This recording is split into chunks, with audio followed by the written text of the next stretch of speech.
Coming to you from Brick House in downtown Brooklyn, this is 112BK. On the show today, City Council member from the Bronx, Richie Torres, food justice with a Brooklyn up-and-comer, and sadly, strange fruit. Hi, and thanks for joining us today. I'm Ashley Ford. Do you own a car? Do you sometimes sit in it with the engine running for longer than 3 minutes? Did you know that you can get a ticket for that? Given the number of idlers out there, I'm assuming not. Actually, I'm assuming that cops may not even know that they're supposed to be giving you tickets for that, because they definitely don't enforce this law, since there's idling all over, all the time. Why do I bring this up? Not just because it's one of our producer's pet peeves, Ross, but because by cutting down on idling times, we can cut our carbon emissions. Every year in this city, cars and trucks add more than 130,000 tons of CO2 to the atmosphere. Considering the number of cars, that's a lot of smog that in turn helps to give us asthma rates twice as high as the rest of the country. And then there's the money. Annually, just from idling, NYC drivers are estimated to waste more than $28 million in fuel. Think about what else you could do with $28 million. Lots of stuff. Okay, I hear some of you saying, hey, it takes more fuel to restart your engine. Wrong. That's a myth. In fact, it's believed that idling for just 10 seconds wastes more fuel than restarting. Well, what if I need to warm up my car? It's cold, Ashley. Warm it up by driving it. Just start driving slowly. And the same works for warming yourself. It doesn't happen any faster by sitting in it. Finally, you're saying this is just a progressive conspiracy to tell me what to do. And this is America. Well, it's not me telling you, it's the cops. Or it should be. Hear me, cops? Anybody? No. On the show today, Jarrett Murphy from City Limits will be talking to Councilmember Richie Torres. Yes, they're both from the Bronx. It's not a conspiracy, I promise. They'll be talking about a shift in power at the council, NYCHA, and what's at the top of his legislative list. Plus, what is food justice? 2 activists will tell us. And then a theater piece that looks at lynching. But first, these things. A couple of weeks back, we talked about the El Chapo trial and the prosecution's request to make the witnesses anonymous, so the notorious drug kingpin wouldn't whack them, or try to influence them by threatening to whack them. Well, the U.S. District Judge has granted the request, despite defense protests that it will add to the impression that their client is violent. I don't see how they can prejudice anyone as to El Chapo's propensity for violence. Just look at his fan club. Like the one in a California state prison shown in a recently removed YouTube video, who, addressing El Chapo, said, "Everything is ready for you. What you say is the law. Here you have more than 3,500 soldiers. Look out. The trial is due to begin in the fall." Then there's this headline in the Wall Street Journal. Only in Brooklyn, boutique hotels near contaminated canal. The Gowanus. They mean the Gowanus, right? What are they trying to say? That Brooklyn businesses will try to exploit anything as added cachet or street cred? Because we're just so hip that anything transgressive is cool? Like advertising faux bullet holes in the wall of your bar as ambiance? Or proximity to a fetid butt of jokes waterway? Well, if that's your business model, more power to you. But I think they're locating their hotel next to the Gowanus because one day it will be clean and have a park. And, oh wait, what's that, EPA? You've halted the cleanup again? Maybe next time. Stay tuned for Jarrett's talk with Councilmember Torres.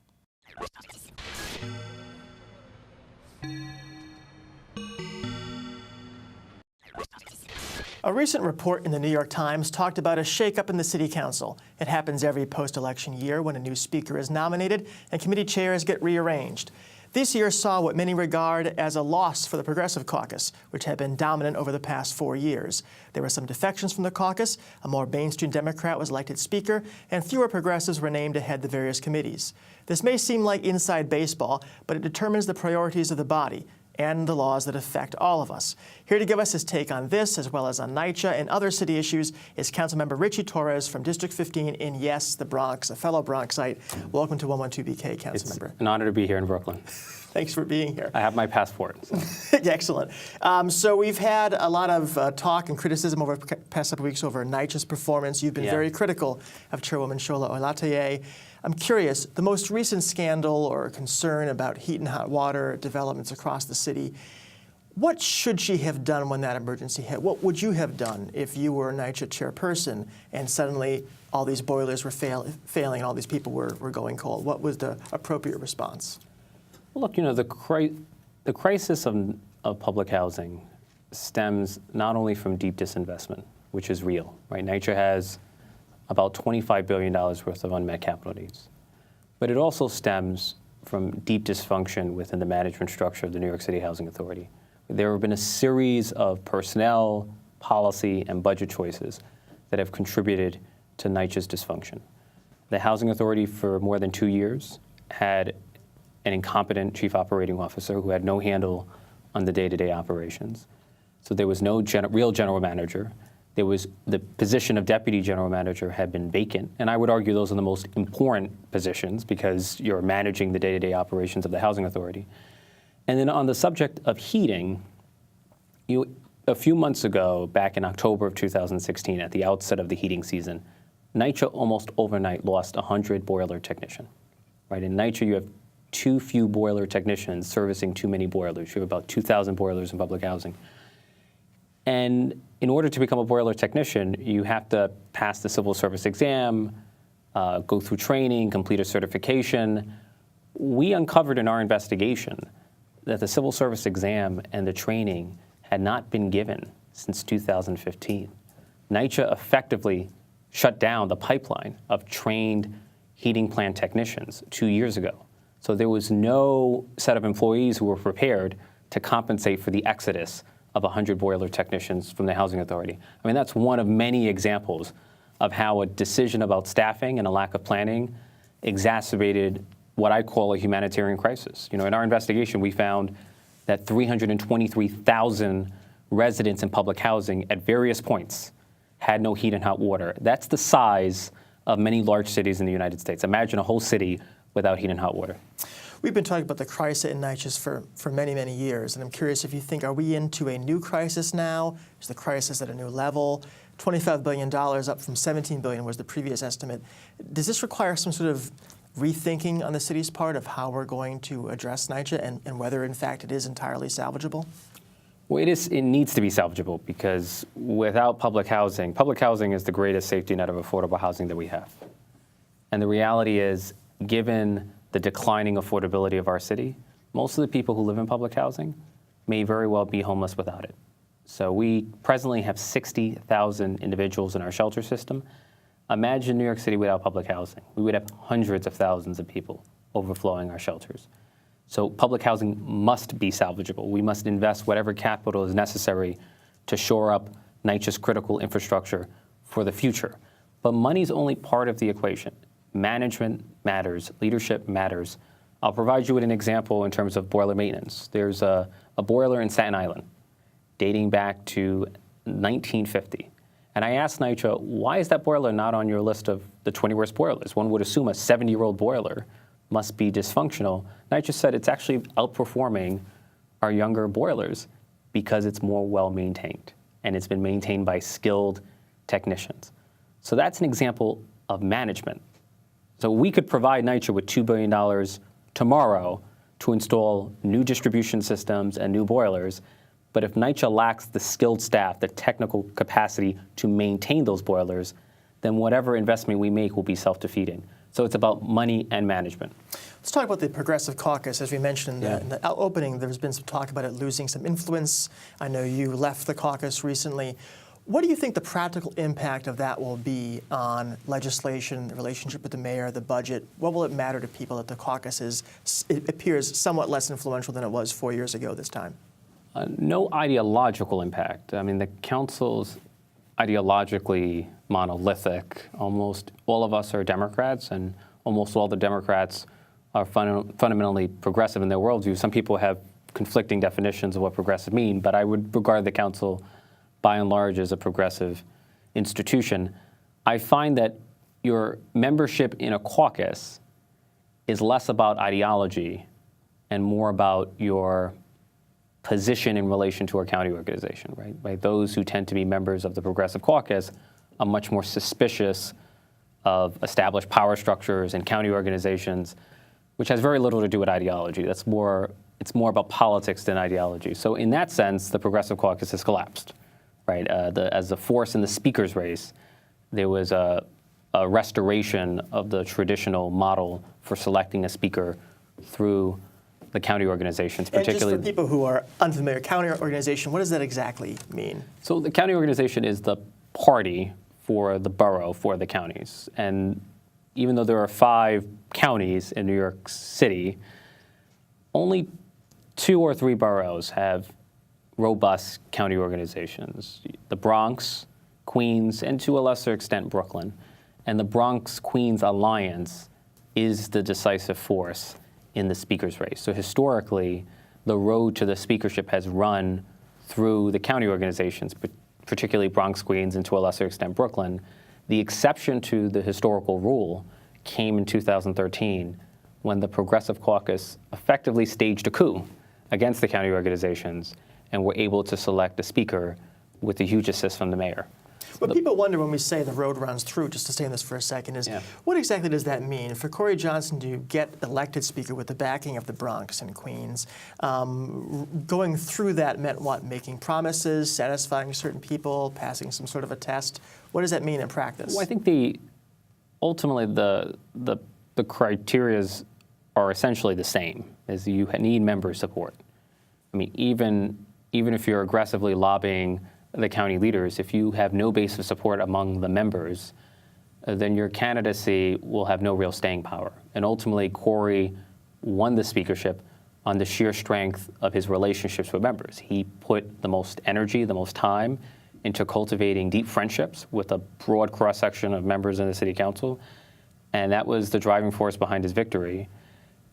For a borough that's as small as the Bronx, for a borough that has far smaller numbers than Brooklyn and Queens, we are only as powerful as we are united, right? And because we have a strong county organization, we were able to secure a disproportionate share of powerful committees, something we would not have been able to do in the absence of a county organization. So there are 3 committees in the council that have divisions of their own: the Finance Committee, the Land Use Committee, and Oversight and Investigations. Which is your committee. My committee. And I'm curious. 2 out of 3 of those went to the Bronx. And Oversight and Investigations, your committee, any sense what your sort of first orders of business might be? Any targets lined up? Well, our first target is the New York City Housing Authority. You know, since NYCHA was largely withholding the truth about the true nature and scale of the heating crisis, the chairperson made public statements that 97% of the apartments in public housing had consistent heat and hot water. There's no evidence that that is remotely true. In fact, almost every unit in public housing, 143,000 units, had at various points no heat and hot water for an average of 48 hours. Unfortunately, we're very close to out of time. I want to ask, in about a week's time, the mayor will give his State of the City address. What do you think he needs to say? What are you hoping to hear from him? That he is committed to not only articulating a vision of progressivism for the country, but I think the mayor thinks of himself as the leader of a progressive movement, right? And by virtue of the prestigious position he holds in the city of New York, but he should also pay as much attention to the operations of his agencies. And I think without his direct intervention, NYCHA will continue to be dysfunctional, right? In order for us to have a real, tangible impact in moving the ball forward at the Housing Authority, I think it requires his direct engagement. So I hope he speaks directly to the management failures at the New York City Housing Authority. Based on his public statements, I'm pessimistic. Well, Councilman Torres, sorry to bring you down from the Bronx. It was a short talk, but a pleasure to have you. And always happy to be in Brooklyn. Let you go back to the mainland. One of my friends says the mighty Republic of Brooklyn. So, welcome to it. Thank you.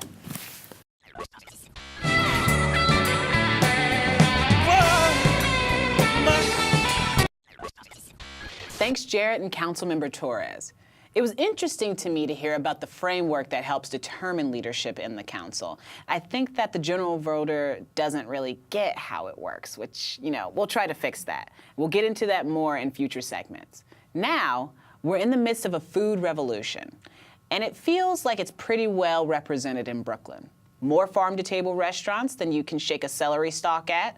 We're composting, and we've got gardens on rooftops. But access to these resources is often restricted by income and location. In short, we have some food justice issues. Working to address them are our next guests. From the Northeast Brooklyn Housing Development Corporation, or NBHDC, Bianca Bachman, Food Justice Programs Director. Thanks for coming on 112BK. Thanks for having us. And Ashley Eubanks, a food justice organizer who, by the way, is also a recent Brooklyn 30 Under 30 honoree. Welcome to the show, Ashley. Thank you. You guys, both of you, hitting it out of the park.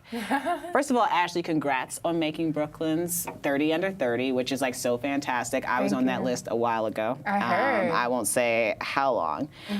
But so many folks are just now hearing about food justice. It's something that was introduced to me in the past probably 5 years. Back in Indiana, I had a good friend who was working in food justice.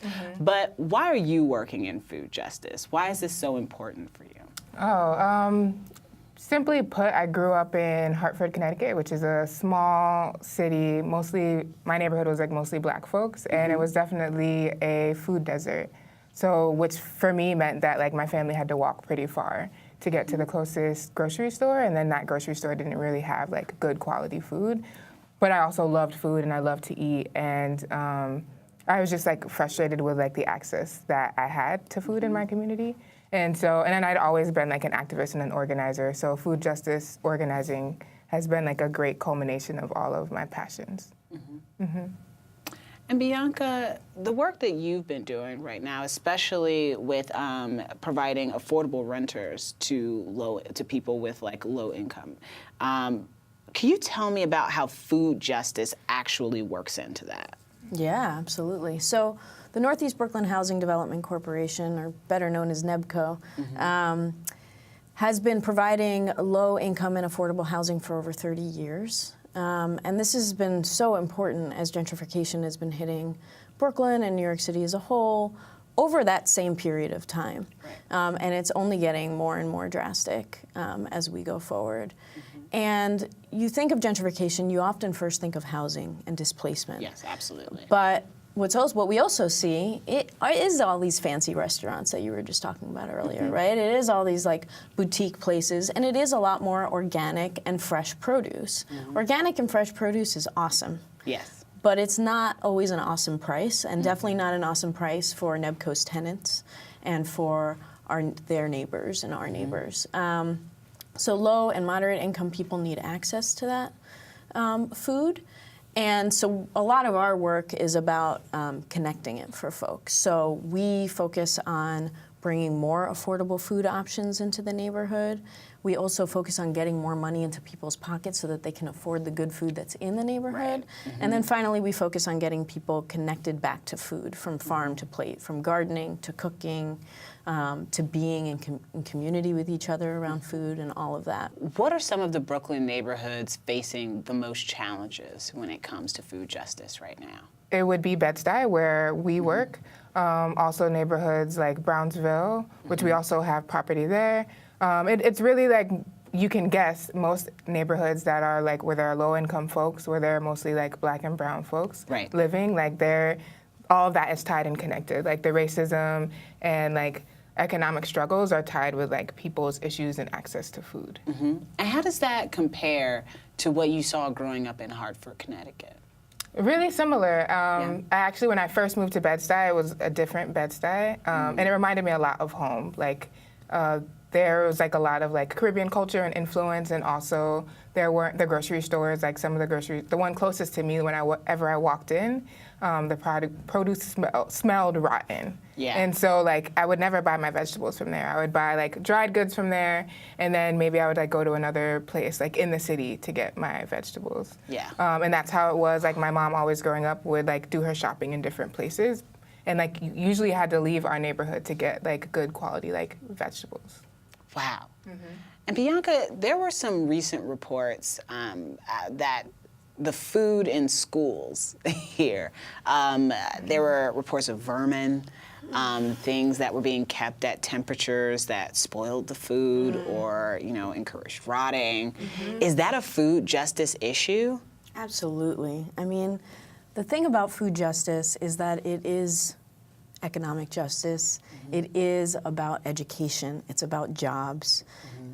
It connects to everything. And this is one of the ways, right? If our schools are underfunded, then they're also not going to not only have problems with educating our children, but also with feeding our children. And on top of that, I mean, even beyond the health code violations, schools around the country, very much including New York City, they count pizza and French fries as vegetables. Oh yeah, they did when I was in school. Yeah, for and sure. when you count that as a vegetable, you're not feeding the children right. They don't have the energy levels that they need in order to learn, and they're not learning about Right. what good food is. In some neighborhoods, it seems like there's this overabundance of food. It's everywhere. But I guess that would also lead to a lot of food waste. So what can we do to better connect these, food vendors and grocery stores with people who need the food?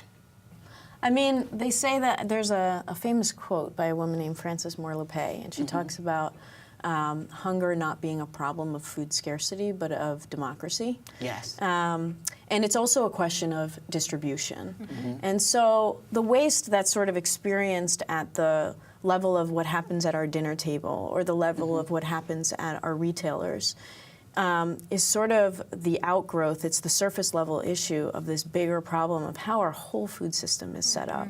So we have to address policies around food. And we also have to look to those opportunities to connect restaurants, to connect bodegas, et cetera, with other options to do with their food. So a lot of people, there's an organization here in Brooklyn called BK Rot, and they work with young people to collect food waste at restaurants to compost it.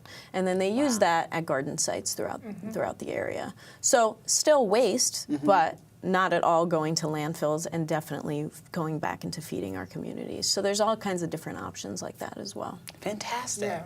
Well, thank you both for being here. I really appreciate it. And hopefully we'll have you back again soon to keep talking about these things. Awesome, We'd thank love you. to.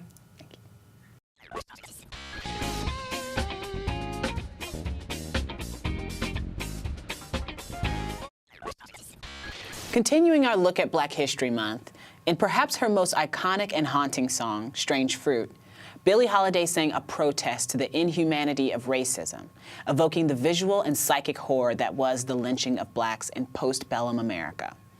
Perhaps it's no coincidence that a play devoted to that history, the public murder of more than 4,000 people, is being performed at the Billie Holiday Theater right here in Brooklyn. To tell us about it is playwright Lakeitha Dalcoe, author of A Small Oak Tree Runs Red. Thanks for coming on the show. Thank you for having me. And joining us is the play's lead actress, Kira Ridley. Welcome to 112BK. Awesome. You ladies, I'm so very excited about this play. I'm hoping to see it, but even just talking about it has been amazing. This is some really powerful subject matter. Hard to talk about, but you brought it to the stage. I'm wondering, can you speak to me, Lakeitha specifically, about what the audience can expect from A Small Oak Tree Runs Red? The audience will definitely walk into a realm that they're not probably used to seeing. I call it a place between heaven and hell, purgatory-esque space. It's a different way of telling this narrative that just came to me one day from the voice of a baby's cries. And so they're going to walk into this space and they're going to meet 3 characters based off of true events that's going to take them on a journey of remembrance, and as they try to remember as well. Right. And what inspired the writing of this? I was working on my thesis at the time a couple of years ago, and I've always been one that's attracted to history. As a small child, I would sit in front of the encyclopedia and see how stories are connected. Oh, yeah. And for some reason, lynchings came to me, and so I was searching for a particular story. And at the time, I was a new mother myself, and I came across Mary Turner, and the gruesome way in which she was lynched, and while she was 8 months pregnant, that really sung to me. So it came basically as out of empathy. Right. So that's really why I approached the story. Wow. Kira, can you talk to me about this role? It seems like it would have been extremely challenging to get into the headspace for this role. Can you talk to me a little bit about how you got there or how you get there? Yeah, absolutely. Well, Harry Lennox, who's the director, has more of outside-in approach. So he focuses a lot on physical gesture and how that puts the actor into the mental and emotional space of the character. So for me, it was very safe, I guess, walking in Mary's shoes, entering her world. But still, even with that, it is a very intense process.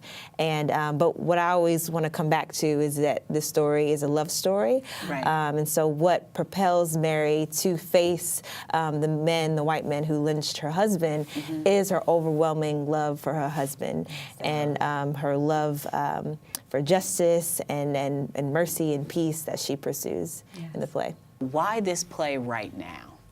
Well, I mean, first of all, I like to say, even though this is a story of 1918, now we're on the 100-year anniversary of the lynching, it came very much from a woman who was trying to find a way to deal with Trayvon Martin, trying to find a way to deal with the many black men that were being lynched in new forms. So it's very much a play of today because the words that's spoken, all the rage, the love, the hurt, was what I was feeling at the time. And also, there were nooses found recently in various parts of Brooklyn. The climate of telling these stories is very much still needed. So, Absolutely. very much. Here, what's it like to play this character right now in this current administration and the climate and the conversations that are happening constantly? Like, can you bring that stuff with you to the stage? I always wonder that, especially when we're doing something that has more of a historical bent.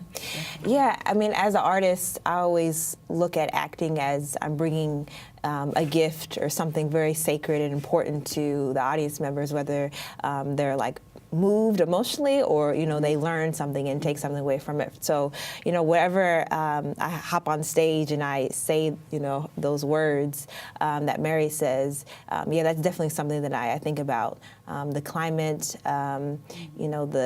but again, the situation of the current state of the play, being in 1918 in Valdosta, Georgia, and how to make that relevant to, New York City, Brooklynites, and it's definitely possible because at the end of the day, it's the black struggle facing racism in America, and it may not, be as explicit as lynchings, but still, it's, it's under the radar. It's much more covert. It's there. Definitely. It's there. Yeah. Definitely. So all of the people who are listening to this, watching this, getting a little bit of snippet of this somewhere, they're going to want to come see the play. How do they do that?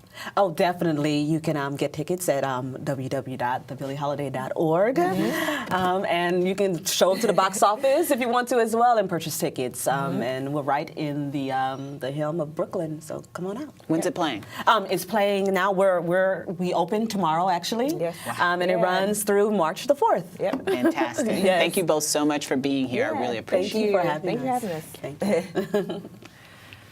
Thanks for joining us today. Tomorrow we'll be back with another City Council member, Rafael Espinal, to talk affordable housing and dancing. And we'll talk policing with a persistent critic of NYPD practices and policies. Hope you can join us.